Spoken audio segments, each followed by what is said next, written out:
She stood there, trembling, wrapped only in a silk sheet that wasn't hers. Her voice cracked, barely above a whisper, as she asked, "Was I just a pet to you?" The question lingered in the air, sharp and fragile, slicing through the silence of the penthouse like broken glass skimming across marble. The man in front of her didn't move, didn't blink, didn't offer even the smallest sign of surprise. Alexander Vaughn, billionaire, architect of a global tech empire, and a man whispered about in the business world as ruthless, cold, unreachable, looked at her with the same impassive calm he might use while reviewing a merger. His chest rose and fell, slow and steady, his body still bare from the night before, his eyes unreadable like a locked vault she would never have the code to. 24 hours earlier, she hadn't even known his name. 24 hours earlier, Emily Grace was just another broke college girl juggling 2 jobs, a mountain of student loans, and hospital bills that never stopped coming, doing everything she could to keep her mother alive and their tiny apartment from going dark. Now she was in the penthouse of the most powerful man she'd ever met, her body aching from things she'd never experienced, her heart twisting from feelings she didn't dare acknowledge. It had started at a party she never should have gone to, a rooftop gathering on the Upper West Side, hosted by people so far removed from her world she may as well have landed on a different planet. Her roommate had begged her to come, promising open bars and live DJs and just one night of pretending to be someone else, someone who didn't carry the weight of survival on her back. Emily had worn her only decent dress, borrowed heels, and painted confidence on her lips, not knowing that the night would spin wildly out of her control.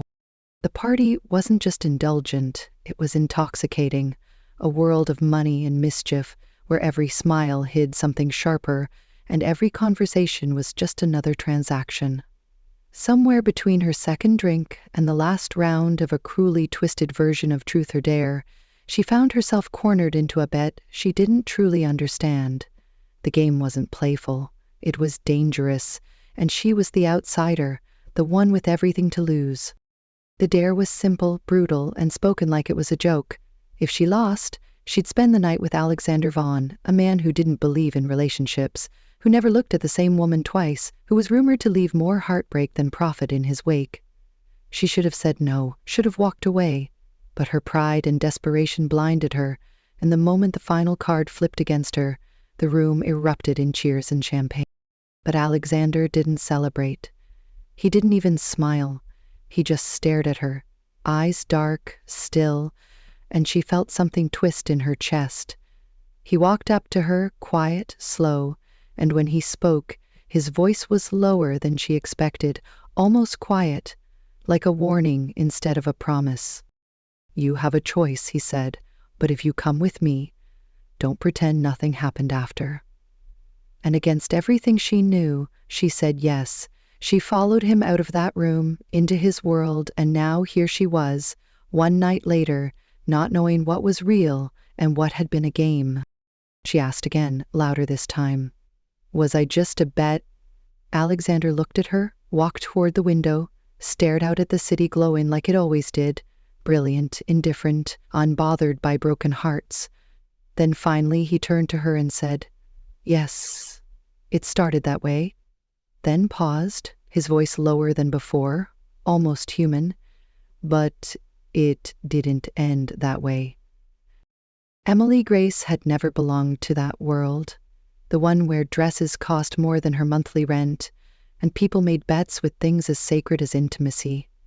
She came from a quieter reality, a Brooklyn walk-up apartment with peeling paint, where the only thing that glowed at night was the light from her desk lamp as she studied for finals, while her mother coughed in the next room.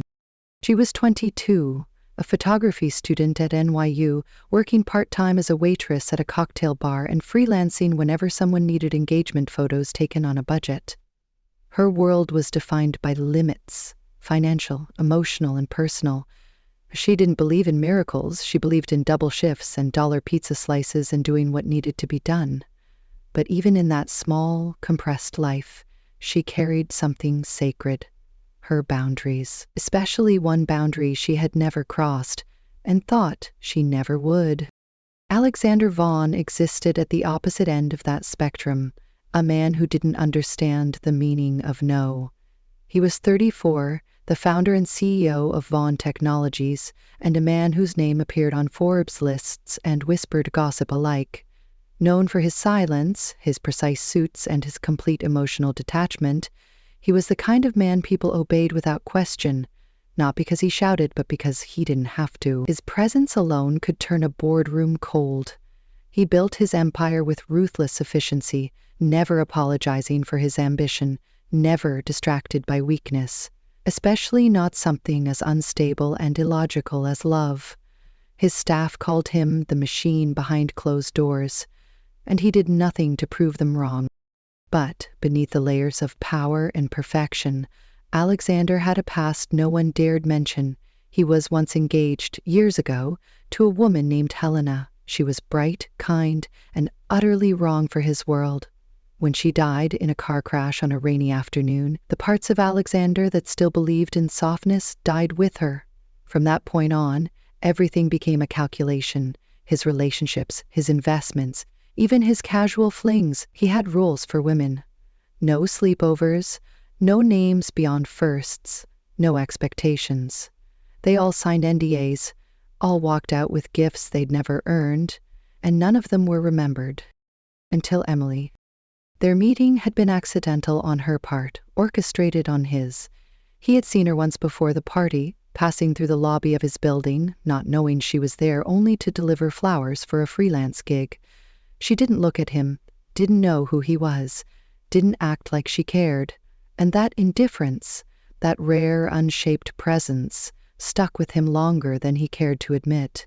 When he saw her again at the party, standing uncertainly near the bar in a black dress that didn't quite fit the room, something in him paused. And when the game started and her name was offered, something even darker in him accepted the dare. Maybe it was curiosity, maybe it was cruelty, or maybe it was something he hadn't yet dared to name. That night didn't unfold like he expected. She hadn't clung to him, hadn't begged or cried or played seductive games. She was quiet, observant, and when they finally stood alone in his suite, she didn't tremble the way others had. She looked at him and said simply, "Let's get this over with." But her voice was steady and her eyes were guarded, like a fortress hiding something soft. He didn't rush her. Instead, he surprised himself by offering her water, by asking her if she was sure, by placing his hand on her cheek, not as possession, but as a question. She flinched when he touched her, not out of fear, but out of something older, uncertainty. And when she whispered she had never done this before, something in him cracked. She hadn't meant to give herself away like that, and he hadn't meant to care. But in that moment, Alexander Vaughn, the man who didn't believe in emotion, felt something real. Not just desire, not just conquest, but something unfamiliar, something that made him go slower, touch gentler, speak softer. That night wasn't like the others. He didn't just take, he gave. And not just pleasure, but attention, reverence, a sense that she mattered in ways no one had ever shown her. Now, the morning after, Emily stood in his space but felt like an invader, her vulnerability exposed, her beliefs shattered, not just because of what they had done, but because of how he had made her feel. And that was the most terrifying part. It wasn't just the sex. It was the way he looked at her, like she was more than a mistake, more than a bet, more than a girl from Brooklyn who didn't belong in penthouses. It was the fear that maybe, just maybe, something real had started in a place where nothing was supposed to mean anything. Emily left his penthouse just before sunrise, her coat wrapped tightly around her body, though not from the cold. Her footsteps echoed through the marble hallway of the tower, as if the silence were trying to follow her, remind her of what had happened just hours earlier. She didn't look back. She couldn't. Her heart was pounding, not from shame, but from something worse. Confusion. Something inside her had shifted, and she didn't know how to name it. It was supposed to be one night. It was supposed to mean nothing. That was what she told herself as she waited for the elevator, staring at her own reflection in the golden doors. But her eyes looked different now, older somehow, like they had seen something they weren't ready for. Back in Brooklyn, the world was as it had always been, small, worn, filled with chipped tiles and the soft hum of her mother's oxygen machine. Emily tried to lose herself in routine, school, shifts at the bar, editing photos for underpaid clients. She told no one about the night with Alexander, not even her roommate. It was easier that way, easier to pretend it never happened. But it had. She could still feel the press of his fingertips, the warmth of his breath on her neck, the way he had whispered her name like it meant something. And when she closed her eyes at night, she saw his face, not the cold, unreadable one from the party, but the one that looked at her like she mattered. She expected silence. That was how these things worked. Men like him didn't chase women like her. He would move on. He probably already had. But then, 2 days later, he walked into the bar where she worked. No warning, no entourage, just him. Dark coat, clean lines, eyes sharper than she remembered. For a moment she thought she was hallucinating. She nearly dropped the tray in her hands. He sat at the far end, didn't call her over, didn't speak. He just waited, and when her shift ended, he stood outside in the cold, hands in his pockets, not saying anything. She walked past him at first, heart racing, then turned around. "Why are you here?" she asked, her voice steadier than she felt. "You didn't answer my question that morning," he said. "You asked me if you were just a bet. I said yes, and then I said no, but you didn't let me explain." Emily stared at him, unsure what hurt more, the memory of that night or the fact that he'd bothered to come at all. "You don't have to explain. It was one night, and I don't need anything from you." Alexander didn't move. "That's not why I'm here." She blinked. "Then why?" His gaze held hers, unreadable, unflinching. "Because I haven't stopped thinking about you, and I don't want to." She didn't respond. She couldn't. He didn't push her. He just handed her a card. No name, just a number, and walked away. The next day, flowers arrived. Not roses, not anything traditional. A small bouquet of white lilacs.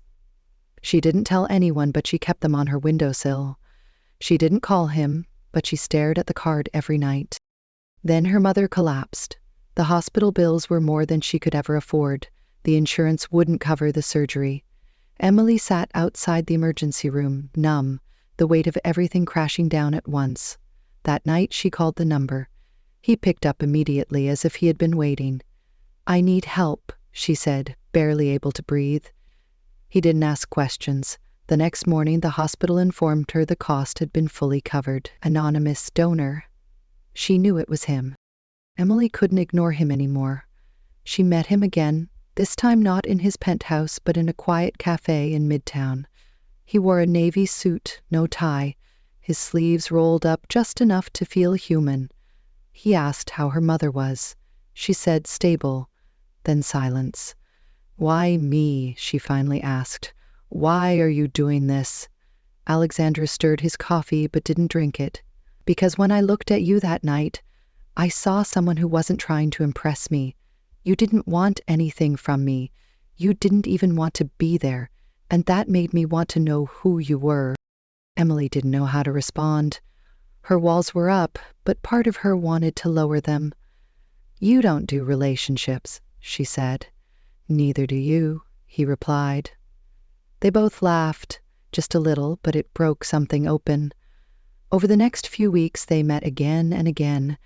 No games, no pressure. He didn't touch her, not even a kiss. They walked, they talked, they disagreed. He listened when she spoke, really listened. She told him about her mother, her dreams, her fears.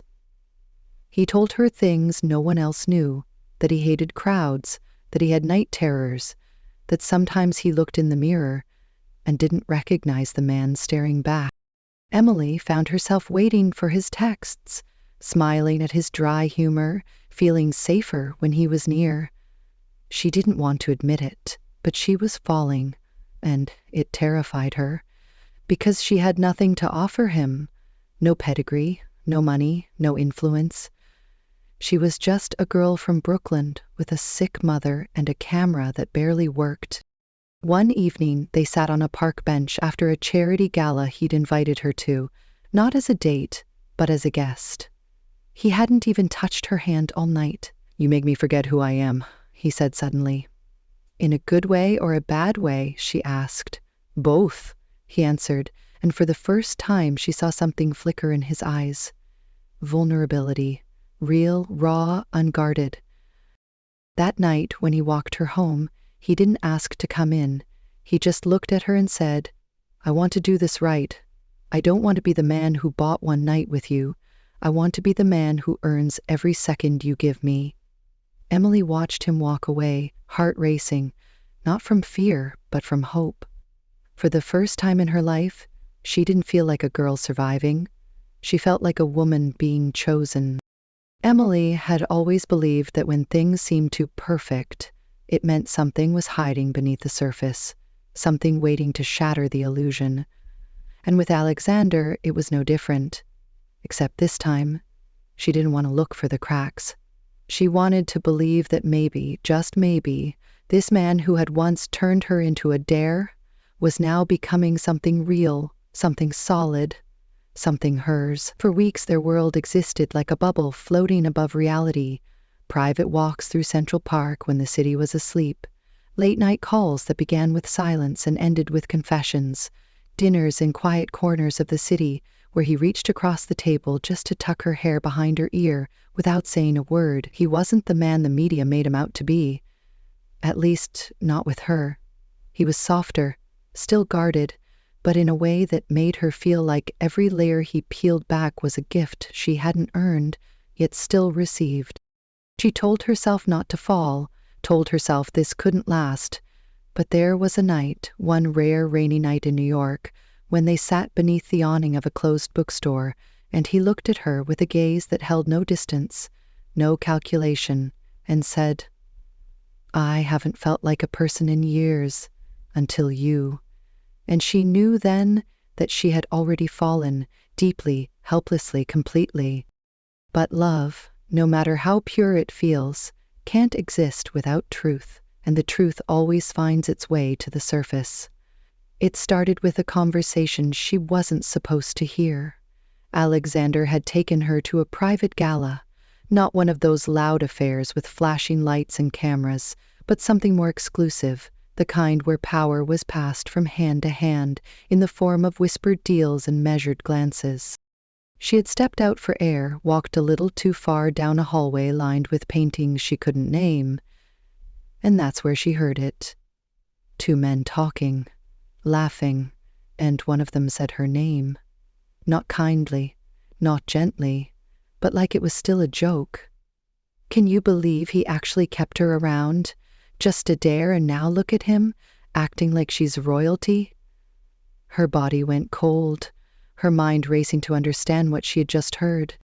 When she turned the corner and saw the man who had spoken, she recognized him, Marcus, one of Alexander's business associates, the one who had first introduced the game that night at the rooftop party. And then, everything unraveled. She went home that night without telling Alexander, ignored his texts, sat in her apartment replaying every moment they had shared through a new, cruel lens. Was it all a lie? Had he manipulated her from the very beginning? The next day, she confronted him, not with screams but with silence. He opened the door, surprised, worried, and when she stepped in, he reached for her instinctively, but she stepped back. "Did you start that bet?" she asked, her voice steady but hollow. Alexander froze, his eyes searching hers as if hoping this was about something else, anything else. "Emily," he began, but she raised a hand. "Just answer me." He didn't lie. That was the worst part. He looked at her, jaw tight, and said, "Yes, I did." It felt like a slap, even though she had known the answer the moment she asked. She turned to leave, but he moved faster, stepping in front of the door not to trap her but to plead. "It started that way," he said, his voice raw, "but it didn't stay that way. Not for 1 second after that night. You have to believe that." Emily shook her head, tears welling up, not because of the betrayal itself, but because she had let herself believe in something she knew better than to trust. "You let me fall for you," she whispered, "while you sat with the memory of how this all began, and you never once thought I deserved to know?" He looked broken, the kind of broken that no money could fix, no empire could protect, and he stepped closer, desperate. "I didn't tell you because I was afraid," he said. "Afraid that if you knew you'd leave, and I couldn't lose you, not when I finally had something real." But it was too late. Real or not, the lie had already taken root, and Emily couldn't breathe in that space anymore.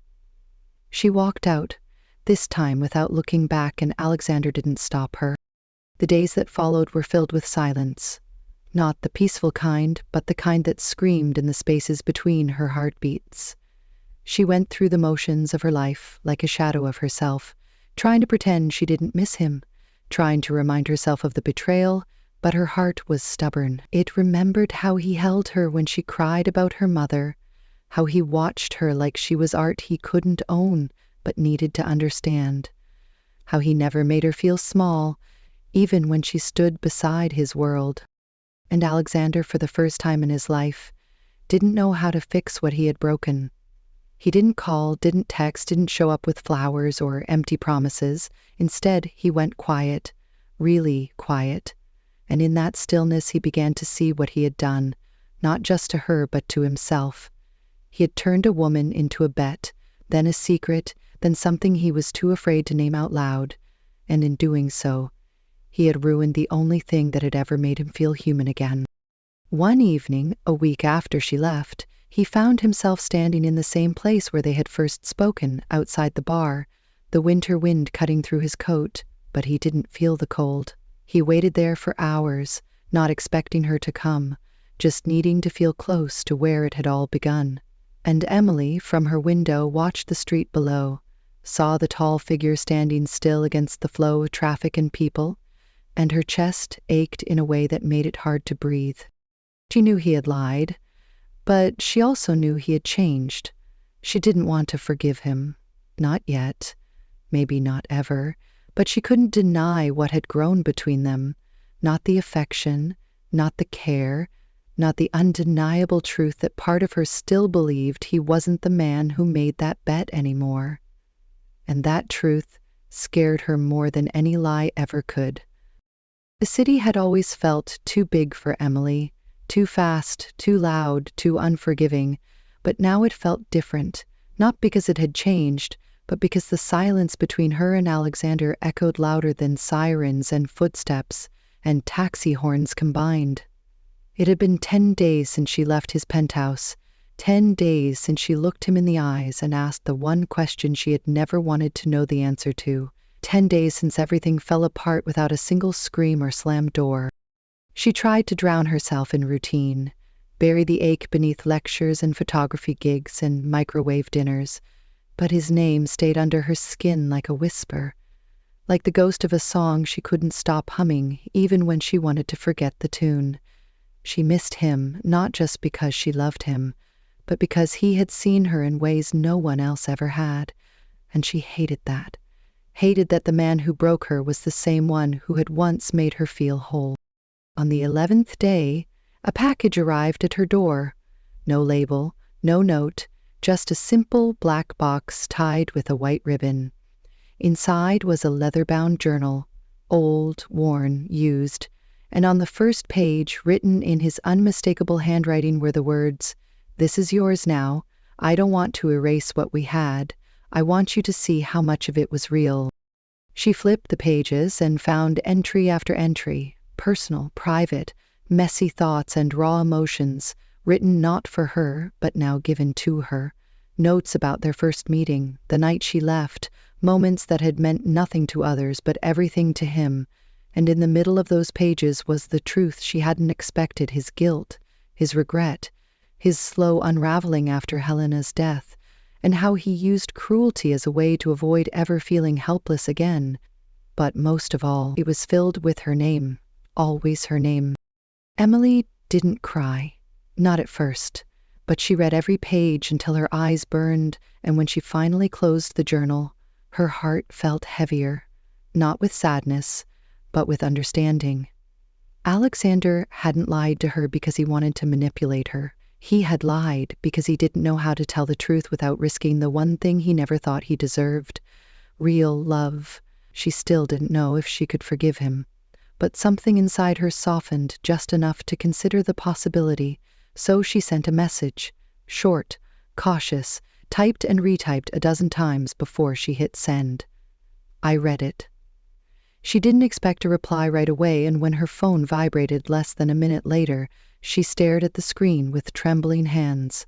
"Then meet me," it said, "at the place you made me believe in second chances." It was the same bookstore, the one with the awning where they had once sat and shared stories like strangers who had lived 1,000 lives together. She almost didn't go, told herself it was safer to stay in the comfort of her disappointment, but her feet carried her there before her thoughts could stop her, and when she arrived he was already waiting, dressed simply, no suit, no pretense, just a man standing in the shadow of the only thing he hadn't been able to control. Olivia. Alexander didn't move toward her, didn't speak right away. He just looked at her with eyes that had lost all their coldness, and when he finally did speak, his voice was low, unsteady. "I know I don't deserve to ask you for anything, but I have to say it." He stepped closer, slowly, like approaching something fragile. "I love you. Not because I won the game, but because you were the first thing in my life I didn't want to win. I just wanted to keep." Emily's breath caught in her throat. She wanted to scream, to cry, to run, to stay. Every emotion collided at once, and yet she remained still. Not because she had no feelings left, but because there were too many. And he reached into his coat, pulled out another envelope, and handed it to her without a word. Inside were documents, hospital confirmations, charity transfers, and a note saying he had donated $1 million to the NY Medical Fund for uninsured families, all under her mother's name. Not to win her back, but because, as he wrote, "You taught me how to care, not with promises but with actions." She looked up at him, unsure what to say. Her voice had abandoned her, and he didn't ask her to forgive him, didn't beg. He just nodded once, as if to say goodbye, then turned and walked away. That should have been the end. That was supposed to be the last page of their story, but love doesn't always wait for logic to catch up, and the heart often chooses chaos over comfort. 3 nights later, Emily found herself standing outside his penthouse again, her fingers cold, her chest tighter with every floor the elevator climbed. She hadn't told him she was coming, hadn't planned to, but something inside her refused to let this end with silence. When the doors opened, the hallway was empty, quiet. His door slightly ajar, like he had forgotten to close the world out. She stepped inside, hesitated, then called out his name once, twice, and when he appeared at the end of the hallway, barefoot, half-dressed, his expression unreadable, she swallowed hard and said, "I don't know if I can trust you again, but I want to try." Alexander didn't speak, just walked to her slowly, stopped inches away, and whispered, "I'll take trying over losing you any day." She placed a hand on his chest, felt the frantic beating beneath, and finally let herself fall forward into his arms, into the truth they had both run from, and in that quiet space high above the city, where the lights couldn't reach and the noise couldn't touch, they stood still. 2 broken people holding onto something that wasn't perfect, but was finally real.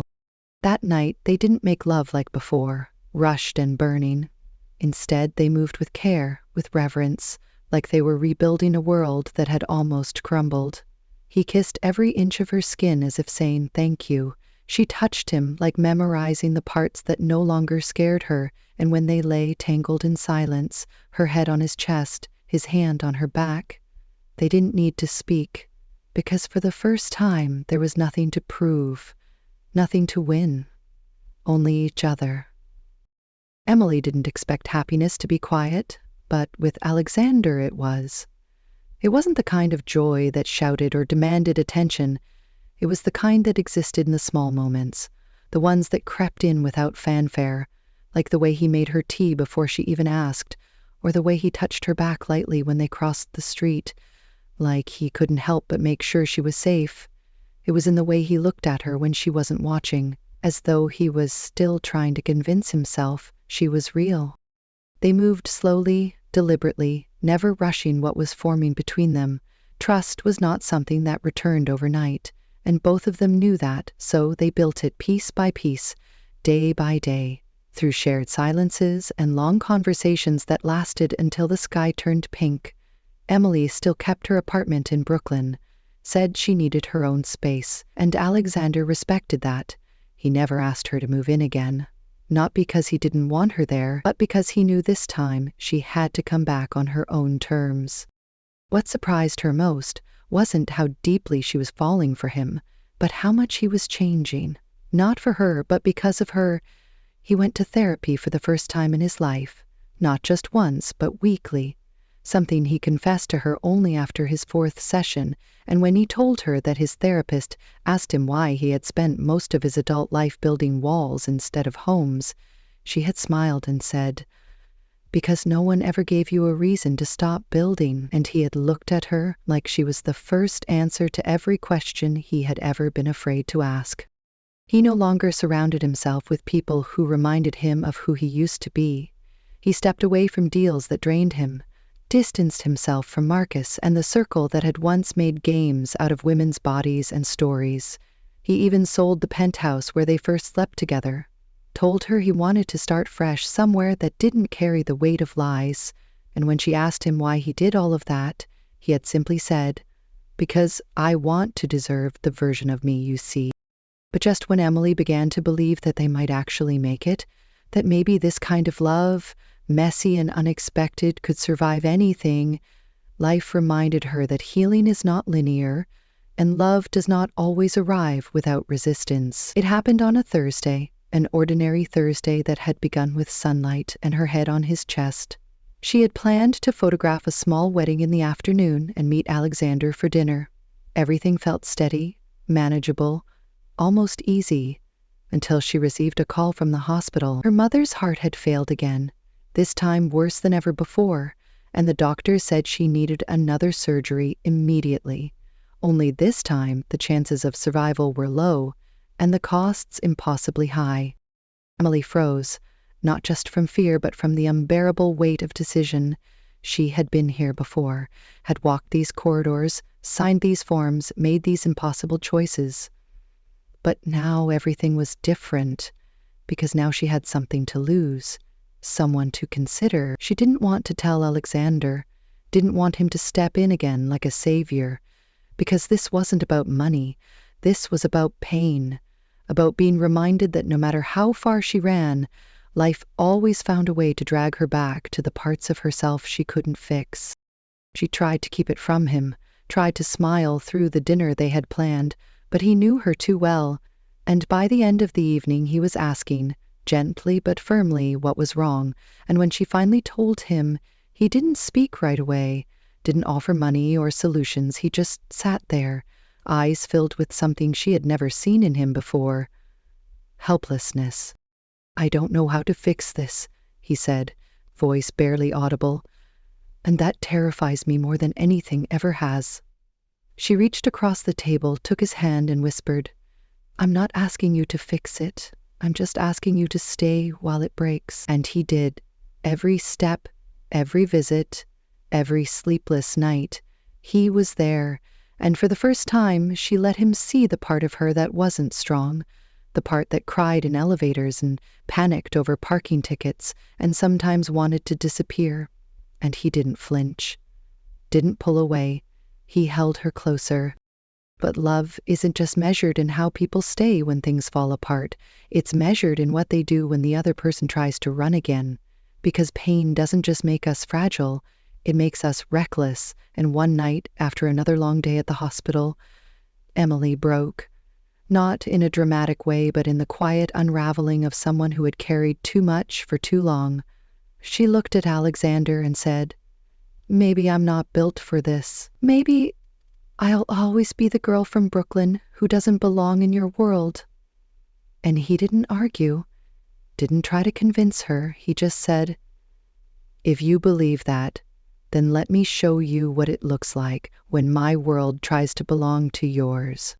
The next morning he took her, not to a penthouse or a restaurant or a private jet, but to a brownstone in her neighborhood, old, imperfect, beautiful in the way time makes things beautiful, and handed her a single key. No grand speeches, no contracts, just the quiet offering of a man trying to rewrite the way he loved. "This is yours," he said, "not because I want to own you, but because I want to meet you where you feel most like yourself." Emily stood there, stunned, heart pounding, not from fear, but from the realization that this man had not just changed, he had chosen her over and over, even when she doubted him, even when she doubted herself. And in that moment, she finally understood what he had given her all along, not safety or luxury or even romance, but space. Space to heal, space to become, space to love without conditions. She didn't move in right away, didn't say yes or no, just kissed him softly and whispered, "I'm still figuring it out." And he nodded like that was enough, because now he knew that love wasn't about timelines or declarations. It was about the quiet decision to stay, even while the other person is still learning how to believe. The wedding wasn't grand, at least not in the way people expected it to be when the name Alexander Vaughn was involved. There were no headlines, no press releases, no cameras flashing from every angle. Instead, it took place in a quiet garden behind the brownstone he had given her, the one where they had planted lavender together and hung string lights between the trees on weekends when neither of them wanted to be anywhere else but there. Just a few friends, her mother, his therapist, some people from the hospital, and a string quartet playing soft music that drifted into the warm evening air like something out of a dream they had both stopped believing in and then somehow found again. Emily wore a dress she had chosen herself. Simple silk, no diamonds, no corsets, just something that made her feel like the most honest version of herself. And Alexander stood at the end of the aisle, not in a tuxedo, but in a navy suit with the top button undone, and a look in his eyes that spoke louder than any vow ever could. She walked to him slowly, her heart steady for the first time in what felt like years, and when their hands met, everything else faded, the past, the doubts, the pain, all of it dissolved beneath the weight of something far stronger than fear. They didn't read traditional vows, they had written their own on the back of old photography prints and software diagrams, pieces of the lives they had built separately, now stitched together in ink and memory. When he spoke, his voice shook slightly, not from nerves, but from how much he meant every word. He said he would never be perfect, would never stop making mistakes, but he promised to never let his silence be louder than his love again. He promised to hold her not just when she was strong, but especially when she felt like breaking, and she promised in return that she wouldn't run from the love she knew she had always deserved, even if it took her a lifetime to fully believe she was worthy of it. There was no kiss on cue, no dramatic pause.